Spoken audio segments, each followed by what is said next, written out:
Hello everyone and welcome to my YouTube channel. Today I'm going to talk about gold foil papers and silver foil papers and how I've used the images to do some colouring with some alcohol markers. The foil papers have a gorgeous shine to them, but they also work as a resist. Now these come in a packet of 6 with 6 different patterns. They're plain on the other side, and you can use distress oxide inks over the top of them. Watercolour doesn't work that well because of the type of paper that it is, but you can also use your alcohol markers to colour in. So that's the silver, and this is the gold. And anywhere where there's a pattern, an open pattern that you can colour in, you can use for your alcohol markers. Or this is just a scrap piece that I have, and I'll just quickly show you. It actually does resist. So I'm colouring over the top of these stars, and a little bit of the colour goes on top, but you can see that it actually does resist some of the marker. When you're colouring inside the lines, you don't want to really go outside the lines at all, but it really does prove an excellent guide for colouring in. This is a card that I'm going to finish off today, but I wanted to show you how I coloured the image. So for the flowers, I'm using the Antique Pink blend, and I'm going to start with the dark and go around the bottom edge and a little bit up into the flower petal. When you're using the markers, and I've just swapped around to the light side, when you're using these, one of the tips that I would give you is with alcohol markers, you hardly have to touch to the paper at all. Don't press too hard, and don't go too close to the edges if it's a stamped image. With the gold foil, it does tend to resist it a little bit.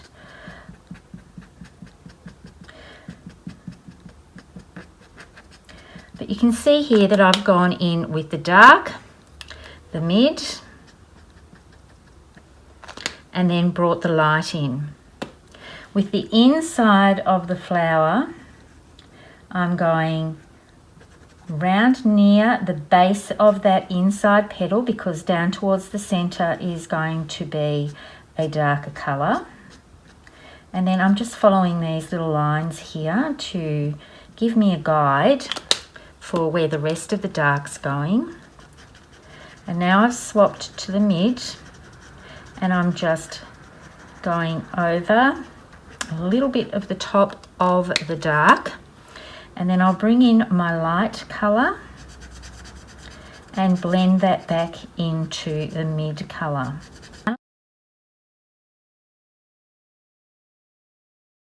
I'm going to continue on with the rest of these petals, and I'll speed it up a bit and fast forward it so that you don't have to watch me do the entire image.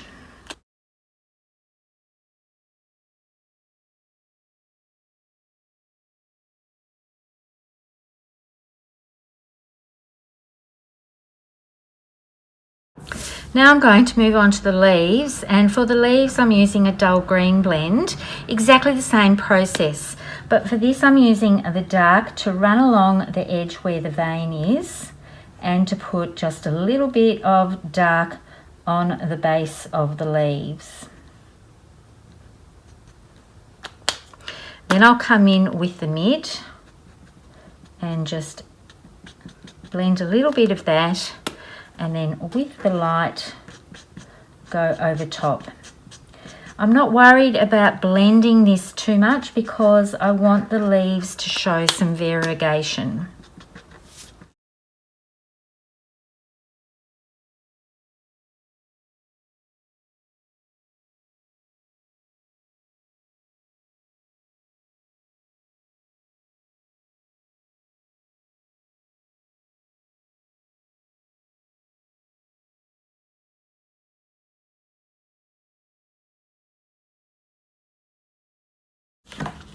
Now that this petal has dried a little bit, this flower's dried a little bit, I'm just going to come in and deepen the dark areas by going over where I've coloured before and just add a little bit more depth to them.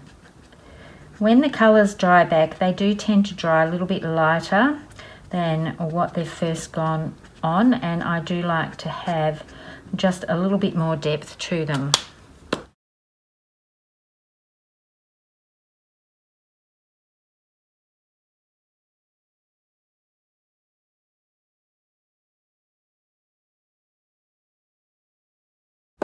So now that's all done, you can see how the colouring looks. I think it looks absolutely beautiful on the gold foil. This is the original sheet. Obviously this has been cut down to make the card, and that is so pretty just on its own, but if you wanted to add some colour, it is quite quick and easy to do. So I've cut a card panel that is 4 by 5 1/4. And I've got some cinnamon cardstock on here, and that is going to frame my image. And what I've done is, just like I've done with this flower here, I've then fussy cut this out. So when I fussy cut, I just like to trim roughly around the image I'm going to cut. It just makes it easier to handle.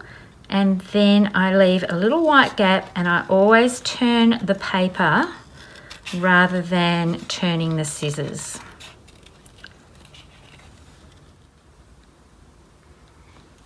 So what I've done is gone ahead, and you can see that I've adhered a spray of leaves onto the card panel that I've cut out. I can trim that edge off, and then this one is going to go across here with a sentiment, and I'm going to do the same sort of treatment with this. Part of it is going to be stuck up on foam tape to give a little bit of a shadow, and the other part is going to tuck underneath, but it just adds a little bit more to this card. You could do this perfectly as a one layer card, but I just found with the way the pattern was, I needed to add a little bit more to this. So I'm going to go ahead and do that now. I'm going to adhere this. Now this sentiment is from the Sentiments by Melissa Esplin. It's got some gorgeous script sentiments in there. And I'm going to use my dot roller, and using it over the top of my all-purpose mat means that any adhesive will just stick to this area, and then you can rub off the excess here. And then I'm going to position this, tucking this one because this was at the edge of the paper, so it's a little bit blunt. So he's going to tuck right there.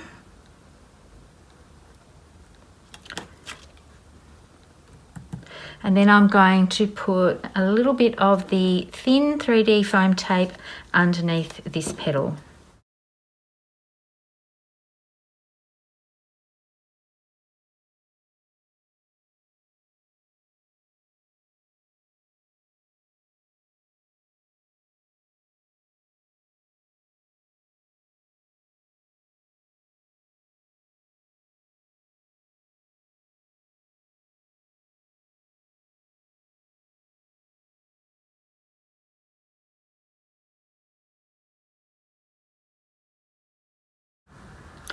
So you can see the gold foiling sets off the colouring absolutely beautifully, and it really doesn't take long to do it all, which you saw me do with this first flower, which I've adhered to the inside of the card.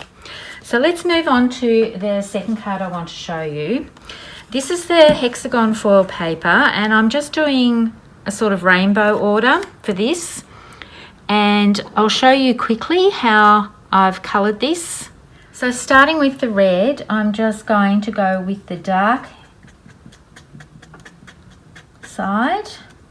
Now reds you have to be a little bit careful of because they do tend to bleed more than any other colour. I don't know what it is about red, it's something to do with the formula, but it's like that with any type of marker.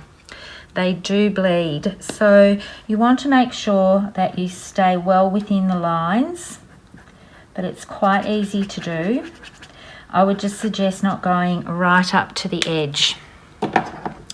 For the yellow, I've actually started with the gold yellow blend, the light side, gone around the bottom edge of the hexagon, and then gone to the citrus blend, the mid,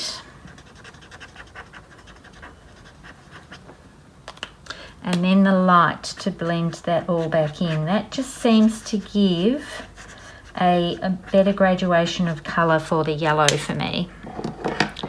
The coral blend is the orange that I'm using. It's not technically an orange as a true orange, but I do like how this coral looks when doing a rainbow order type colouring. And then light green. So all of these, except for the yellow, which I explained before, start with the dark. And I'll list everything that I'm using below. But I'll speed up the rest of this colouring. Just before I do, I'll let you know that the other colours that I'm going to use are True Blue Blend, Purple Blend, and Pale Pink shades.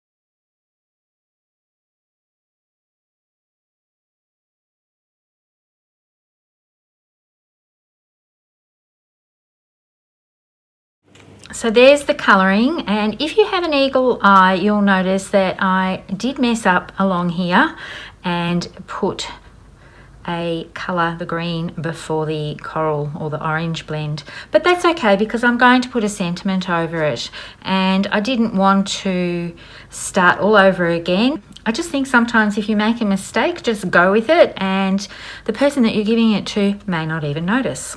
But I do love how the rainbow colours look with this. For this one, I'm going to adhere this to a black panel, and then I'm going to put some letters over the top. So I'll just adhere all of that, and then I will be back. For the sentiment for the front, I'm going to just put this happy birthday to you, and I've used the simple serif uppercase and simple serif lowercase thin cuts, which are disappearing at the end of August. And I've cut 6 of each letter so that they look like chipboard pieces. And with the black, we have currently a white core. So I'll just show you quickly how I get rid of that. I use mainly the thick chisel tip to go around the edges of the pieces, unless it's a tricky bit like the inside of the bee or curvy pieces that I can't get into, and then I'll use the point end of the marker. So that removes all the white edges and gives it a cleaner look. So I'm just going to adhere these with some glue. I'll put some still shots up at the end of the video for you to have a look at if you'd like to. The first card I did with this lovely soft colouring and the petals, I really love how that turned out, and then by fussy cutting out a couple of the elements just gives an added dimension to the card. This one's a really fun card with the rainbow colouring, and cutting multiples of the letters gives a chipboard feel and a lovely dimensional look to the card. This is the third card I did using silver foil paper.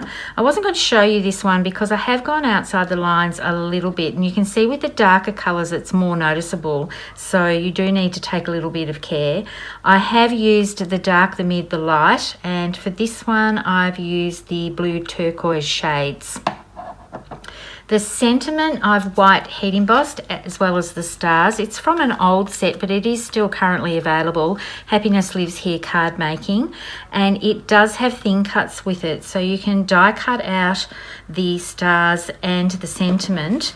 And what I've then done is glued the thank you onto some white cardstock and then fussy cut around the outside just to give a little bit of separation between this and the colours behind the card. So here are the 3 cards I've done today using the foil papers and the alcohol markers, and I wish I'd been playing with this at the beginning of the catalogue release rather than at the end of the catalogue release, but I will be doing more of these, and I'll be adapting these ideas to go onto scrapbook pages as well. Thank you so much for watching. I hope to see you next time. Bye for now.